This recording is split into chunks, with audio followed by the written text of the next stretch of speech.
Hi everyone, welcome to the channel. हमारी ये series चल रही है इंडियन पॉलिटी की सीरीज, जहां पे मैं आप लोगों को Indian polity using mind maps cover करा रही हूँ। यहाँ पे अभी आप लोगों को पता है कि यूपीएससी का प्रीलिम्स आने वाला है 22 का।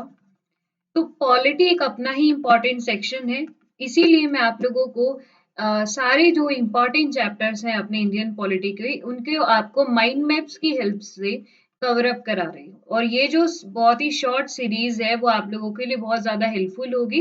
अगर आपने इसके लास्ट पार्ट नहीं देखे हैं तो प्लीज आप लोग जाइए और लास्ट क्लासेस भी जरूर देख लीजिए, आपको पूरी प्लेलिस्ट जो है वो मिल जाएगी। और प्लेलिस्ट का लिंक आपको डिस्क्रिप्शन में भी मिल जाएगा। आज का जो अपना टॉपिक है वो अमेंडमेंट ऑफ द कॉन्स्टिट्यूशन से जुड़ा रहेगा। इसका मतलब होता है, अगर आप हिंदी मीडियम से हैं तो वो भी मैं आपको बता देती हूँ। संविधान में संशोधन करना, कोई ना कोई बदलाव लेकर आना। आप लोग जानते हो कि जो बदलाव है वो समय की मांग है। इसीलिए जो हमने संविधान एक बार बना दिया है, जो कि 26 जनवरी 1950 को लागू होकर आया था, अब समय के अनुसार उसमें कुछ ना कुछ बदलाव लाने की जरूरत होती है। ठीक है, इसीलिए ये चैप्टर इसमें ऐड हुआ, अमेंडमेंट ऑफ द कॉन्स्टिट्यूशन, जहाँ पे हम लोग संशोधन करते हैं। लेकिन किसी एक आर्टिकल के थ्रू रह के हम लोग करते हैं इसे। वो आर्टिकल है आर्टिकल 368। इस आर्टिकल के तहत रह के हम संविधान में बदलाव करते हैं। इसका मतलब ये हुआ कि जो हमारा भारतीय संविधान है, इंडियन कॉन्स्टिट्यूशन है, ना ही तो वो ज्यादा इतना कठोर है कि आप उसको बदलाव नहीं ला सकते, और ना ही इतना नरम है यानी कि आप इसको जब चाहे आप इसमें बदलाव लेकर आ सकते हैं। बल्कि ये जो है दोनों का ही सिंथेसिस है। कुछ कुछ ऐसे प्रोविजंस होते हैं जब आपको आप बहुत ही इजीली आप उसमें अमेंडमेंट कर सकते हैं, और कुछ ऐसे प्रोविजन होते हैं जिसमें आपको बहुत ही एक लंबा प्रोसीजर फॉलो करना होता है और मेजोरिटी चाहिए होती है, तब आप उसमें बदलाव लेकर आ सकते हैं। आर्टिकल जो 368 है ये पार्ट 20 के अंदर शामिल है। यहाँ पे अधिकार पार्लियामेंट के पास है कि वो अमेंड कर सकते हैं संविधान को और उसके प्रोसीजर को। एक बात याद रखिएगा, पार्लियामेंट में आपका लोकसभा, राज्यसभा और प्रेसिडेंट तीनों को मिला के आपकी पार्लियामेंट बनती है, और ये अधिकार सिर्फ पार्लियामेंट को है कि वो संविधान में बदलाव लेकर आ सके। स्टेट लेजिस्लेटिव असेंबली या स्टेट लेजिस्लेचर को ये अधिकार नहीं है। ठीक है, पार्लियामेंट अपील ऐड कर सकती है, कोई भी चीज वेरिएशन लेकर आ सकती है, थोड़ा बहुत चेंजेस, और रिपील कर सकती है any provision of the constitution.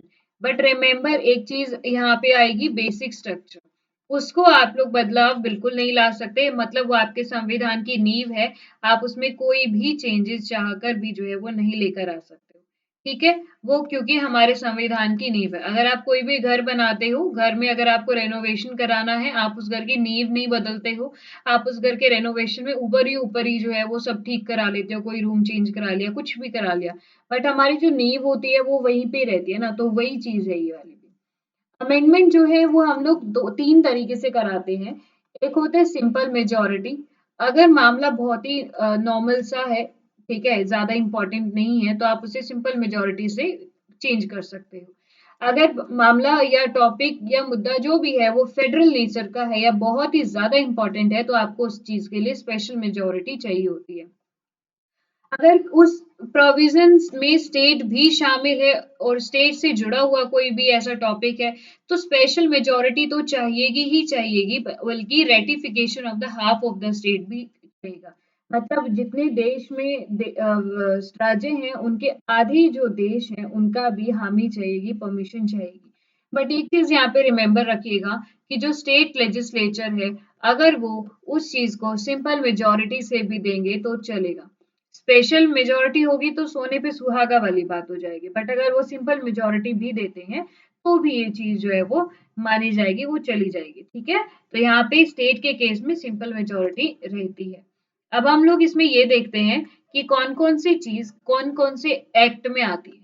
जैसे अगर आपको सिंपल मेजोरिटी से बदलाव लेकर आना है, ठीक है, इसका मतलब है आपके हाउस में 100 लोग हैं तो 100 आए हुए हैं, प्रेजेंट है और वोट करे। सपोज आपके हाउस के अंदर 150 लोग, 150 मेंबर्स हैं, जिसमें से आए हुए कितने हैं, 130 आए हुए हैं, और उनमें से 100 ने वोट किया है।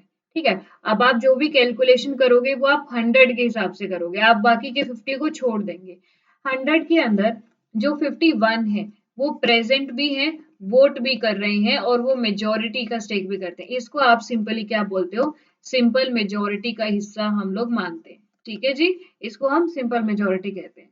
अगर आपको कोई नया स्टेट बनाना है या कोई ऐड करना है, ठीक है, एग्जिस्टिंग स्टेट के नाम में बदलाव लाना है, फॉर्म ऑल्टरेशन करना है, अबॉलिश करना है लेजिस्लेटिव काउंसिल या बनानी है, सेकंड शेड्यूल के अंदर प्रेसिडेंट गवर्नर या जो भी और बड़े पद है उनकी इमोल्यूमेंट्स का देखने, सैलरी वगैरह का, पार्लियामेंट में क्योरम के बारे में जिक्र करना है।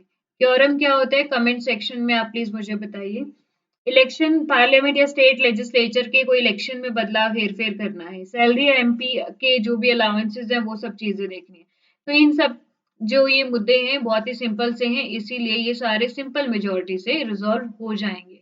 ठीक है, आप जैसे जैसे आगे चैप्टर पढ़ते जाएंगे तो आपको हर चीज में ये देखने को मिलेगा कि भाई जो इलेक्शन हो रहे हैं ऑफ लेजिस्लेचर के या कहीं के भी, it can be resolve, it can be sort out by the simple majority. ठीक है, तो आपको समझ जाना है 50+1 मतलब क्या है, सिंपल मेजोरिटी है।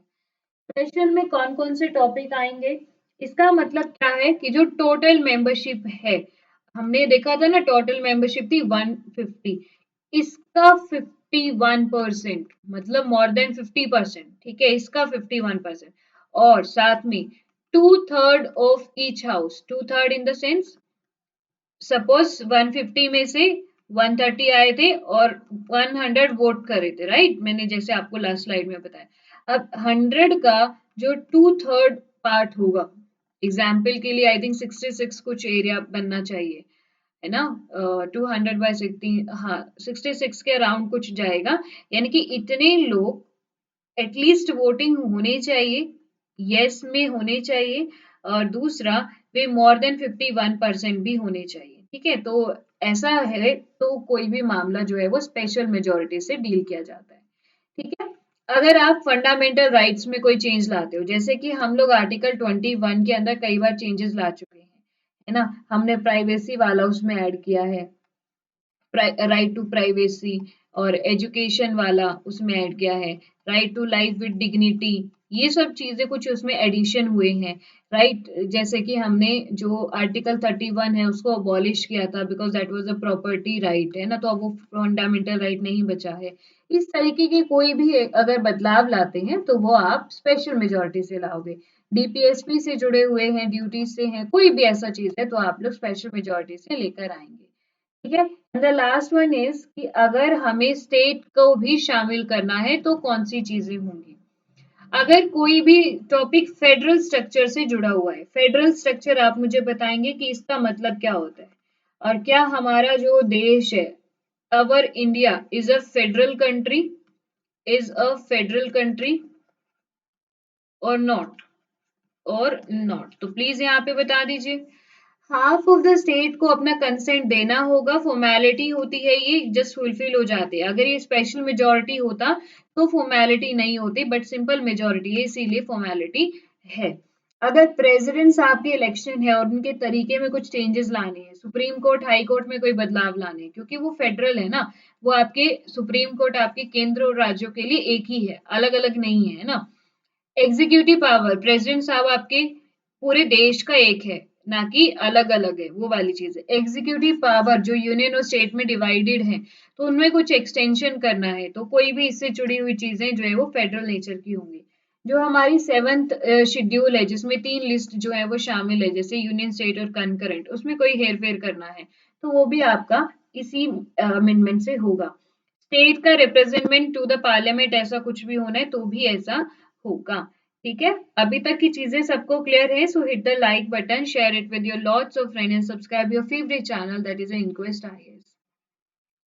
नेक्स्ट, इसका हम लोग फटाफट से प्रोसीजर देख लेते हैं। जो प्रोसीजर होता है दैट्स वेरी इंपॉर्टेंट, ये अक्सर आपको प्रीलिम्स में पूछ भी लिया जाता है।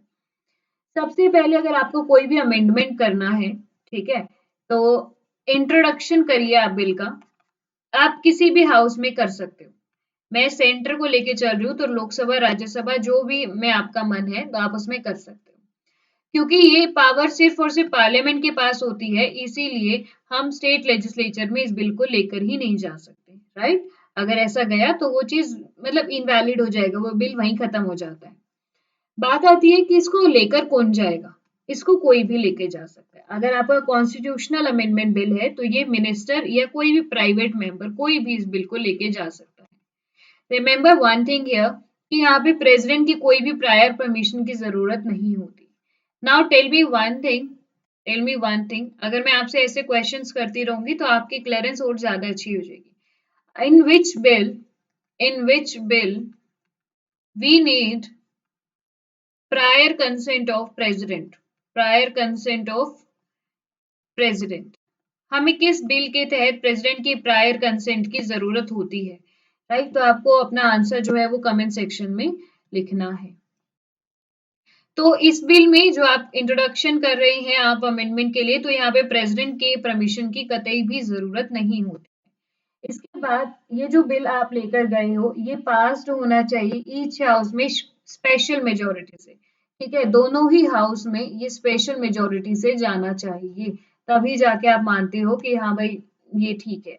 अगर दोनों हाउस कहते हैं भाई, लोकसभा ने कह दिया भाई हम तो रेडी हैं बट राज्यसभा डिसएग्री करे, या फिर वाइस एंड वर्सा, अगर डिसएग्रीमेंट होता है तो यहाँ पे कोई भी प्रोविजन नहीं है कि इन दोनों को साथ में बिठाया जाए और उनकी ज्वाइंट सिटिंग कराई जाए, कोई ऐसा प्रोविजन नहीं है। ठीक है, तो प्लीज रिमेंबर संविधान संशोधन में कोई ज्वाइंट सिटिंग नहीं होती। बाकी दूसरे के अंदर अगर कोई दूसरा नॉर्मल बिल है तो लोकसभा राज्यसभा डिसएग्री है तो ज्वाइंट सिटिंग होती है और इसको प्रेसिडेंट साहब बुलाते हैं। प्रेसाइड कौन करता है? स्पीकर साहब करते हैं, हमेशा याद रखना स्पीकर करते हैं, in his absent deputy speaker करेंगे। ठीक है, बट बुलाएंगे कौन? प्रेसिडेंट बुला के चले जाएंगे बस। Bill seek to amend the federal provision, अगर बिल फेडरल प्रोविजन से करता है, अगर फेडरल प्रोविजन है तो यहाँ पे आपको स्टेट का रेटिफिकेशन भी चाहिए होगा, सिंपल मेजोरिटी से ले लिया, काम खत्म हमारा हो जाता है। अगर दोनों हाउसेस मान गए, दोनों हाउसेस एग्री कर गए, सपो देखो एक मिनट, यहाँ पे अगर डिसएग्री करते हैं ना तो बात यहीं पे खत्म, खत्म बस, आगे नहीं मूव ऑन करेंगे। बट अगर दोनों हाउस उस बिल पे एग्री करते हैं और रेटिफिकेशन भी हो जाता है, अगर है फेडरल से जुड़ा हुआ मामला, तो ये जो बिल है अब वो प्रेसिडेंट के सामने जाएगा, प्रेसिडेंट ऑफ इंडिया के सामने जाएगा, क्योंकि बिल तभी तक एक्ट बनता है जब लोकसभा राज्यसभा और प्रेसिडेंट इस फेज में जाए तो ही वो एक्ट बनता है, यहाँ पे जाने के बाद ही वो एक्ट बनता है। अब ये बिल भी प्रेसिडेंट के पास एसेंट के लिए जाएगा, प्रेसिडेंट अपना एसेंट इसको देना पड़ेगा। यहाँ पे उनके लिए एक शब्द इस्तेमाल हुआ है, दैट इज मस्ट। ना तो इसमें वो पॉकेट इस्तेमाल कर सकते, ना उसको वो रिटर्न कर सकते, दोनों ही अधिकार खत्म हो जाते हैं। ठीक है, तो neither it do so now bill become an act. अगर मान लो दोनों ने पास कर दिया तो मतलब समझो कि वो एक्ट बन गया, प्रेसिडेंट जस्ट एक प्रोसीजर को पूरे करने वाली बात है, क्योंकि उनको वो एसेंट देना ही पड़ेगा। ठीक है, उनके लिए मस्ट वर्ड का इस्तेमाल हो रखा है, दैट्स वाई। तो आई होप कि प्रोसीजर आप लोगों को सबको समझ में आया होगा। फाइन, तो मेन चीज आपको प्रोसीजर करना है, इंट्रोडक्शन होगा पहले, इधर हाउस में हो सकता है, मिनिस्टर कोई भी कर सकते हैं, प्राइवेट मेंबर कर सकते हैं, प्रेसिडेंट की जरूरत ही नहीं है। ठीक है, और लेजिस्लेचर में तो ऑब्वियसली नहीं होगा, दोनों हाउस स्पेशल मेजोरिटी से करेंगे, अगर डिसएग्री है तो मामला खत्म, कोई जॉइंट सिटिंग नहीं है। अगर फेडरल प्रोविजन से जुड़ा हुआ है तो स्टेट को भी शामिल कर लेना, दोनों हाउस रेटिफाई कर देते हैं तो फिर फॉर्मेलिटी के लिए प्रोसीजर पूरा करने के लिए प्रेसिडेंट साहब के पास जाता है, क्योंकि प्रेसिडेंट को अपने से देना पड़ता है। ठीक है, वो रिटर्न वगैरह नहीं कर सकते। आई होप कि ये वाला कंप्लीट है आपको। अब हम लोग मूविंग ऑन कर रहे हैं basic structure of the constitution. मैंने आपको बताया कि जो संविधान है उसके हर एक हिस्से में संशोधन हो सकता है एक्सेप्ट द बेसिक स्ट्रक्चर, जो उसकी नींव है, बेस है, उसमें नहीं हो सकता। अब बेसिक स्ट्रक्चर में क्या क्या शामिल करते हो वो हम लोग देख लेते हैं। आज तक कई सारे केस इससे जुड़े हुए आए हैं कि भाई बेसिक स्ट्रक्चर में बदलाव होगा नहीं होगा, बहुत सारे केस इसमें शामिल हुए हैं। ठीक है, तो जो 1980 का मिनर्वा मिल्स केस है, निकॉल की भाई इसमें आप संशोधन नहीं कर सकते। ठीक है, क्या क्या आता है बेसिक स्ट्रक्चर में? Ours is the living constitution, ये पढ़ते हैं क्या कहता है। Ours is the living constitution, हमने अपने संविधान को लिविंग एंटिटी का दर्जा जो है वो दिया गया है, which require an amendment time to time according to the societal changes, right. Constitution did not emerge from a vacuum. It is a continuous process of evolution, reformation, recreating. हमें समय के साथ स्कॉलर्स, एक्सपर्ट और जजेस के एक कहने पर हम इसमें बदलाव जो है वो लाते रहते हैं, right. No constitution can remain static. It must respond to new challenge and take account of anticipated unforeseen event. आपको आज पता है कि आपने अपना जो कॉन्स्टिट्यूशन है सही बनाया, बट इन द फ्यूचर कुछ नई विपदा आती है, कुछ नई चीजें आती है, कुछ नई कलेश आते हैं, जैसे कि आज के समय पे गवर्नर और सीएम के रिलेशंस में चल रहा है ना? तो उसके लिए आपको कुछ नया ही प्रिपेयर करना होता है। इसीलिए हमारा जो संविधान है वो स्टैटिक नहीं है, फ्लेक्सिबल है।